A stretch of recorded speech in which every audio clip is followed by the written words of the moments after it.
तो कोई बहन नहीं थी, दुर्र यतीम है। लेकिन जब हज़रत हलीमा सादिया के यहाँ हुजूर गए तो वहाँ हुजूर की एक रज़ाई बहन का तज़किरा मिलता है जो हुजूर को लोरियाँ देती थी। नाम शीमा था। तो शाम के वक्त जब ख़वातीन खाना पकाने में मसरूफ़ होने लगती तो बहनें वीर उठा करके बाहर ले जाती। हर बहन का ख्याल ये होता कि मेरे वीर से सोना ज़माने में कोई नहीं। कहते हैं खूबसूरती देखने वाले की आंख में होती है। जिसके वीर का रंग सोना होता तो वो कहती रंग नहीं तो कुछ भी नहीं है, और जिसके नकूश तीखे होते तो वो कहती कि रंग का क्या है, हुस्न तो नकूश में होता है। जिसकी आंखें खूबसूरत होती वो कहती मेरे वीर की झील जैसी आंखें तो देखो। अब यही बनु साद के मोहल्ले में होता। बच्चियां अपने वीर उठा के ले आती है, कहती मेरे वीर वर्गा कोई नहीं। दूसरी कहती मेरे वीर जैसा नहीं। इतने में हज़रत शीमा अपना वीर मोहम्मद उठा के ले आते और दूर से कहती नहीं मेरा वीर भी आ गया। तो सबके सर झुक जाते थे, कहते नहीं नहीं नहीं नहीं शीमा तेरे वीर का मुकाबला तो नहीं ना, हम तो आपस में बात कर रही हैं। और फिर जब किसी बहन के वीर को मुतफिका तौर पे सारी कह दें कि तेरा वीर ही सोना है तो फिर उसका फख्र तदीदनी होगा, फिर उनका ज़ौक़ आसमान को छूने लगता।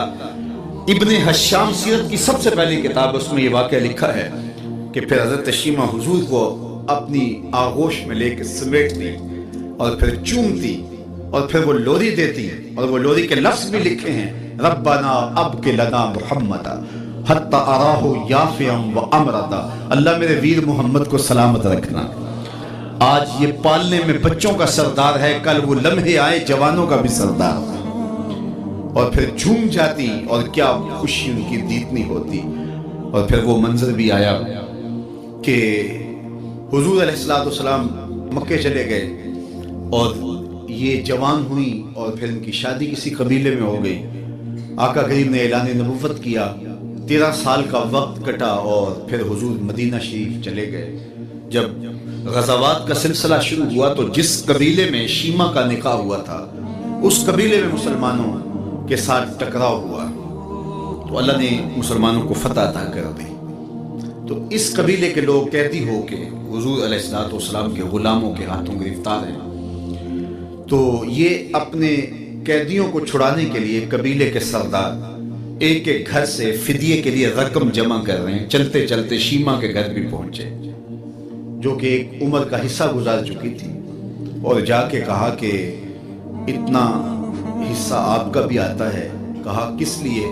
कहा वो जो लड़ाई हुई है इतने हमारे बंदे गिरफ्तार हो गए तो उनको छुड़ाना है। तो चलते चलते बातों में किसी के लबों पे हुजूर का नाम आ गया। तो शीमा ने कहा अच्छा उन्होंने तुम्हारे लोग पकड़े? कहा हाँ। तो कहा फिर तुम रकम इकट्ठी न करो, मुझे साथ ले चलो। उन्होंने कहा तुझे साथ ले चले? कहा तुम नहीं जानती वो मेरा वीर लगता है, वो मेरा भाई लगता है। कौम के सरदारों के साथ हजरत शीमा हुजूर के नूरी खैमों की जानब जा रही है और सहाबा नंगी तलवारों से पहरा दे रहे। ये मक्की दौर तो था नहीं, ये मदनी दौर था। और शीमा कौम के सरदारों के लेके जब आगे बढ़ने लगी ना तो सहाबा ने तलवारें सोन दी। रुक जा ऐ देहाती औरत, जानते नहीं आगे पूछा रसूल है, आगे बगैर इज़्न के जिब्रील भी नहीं जा सकते, तुम कौन हो?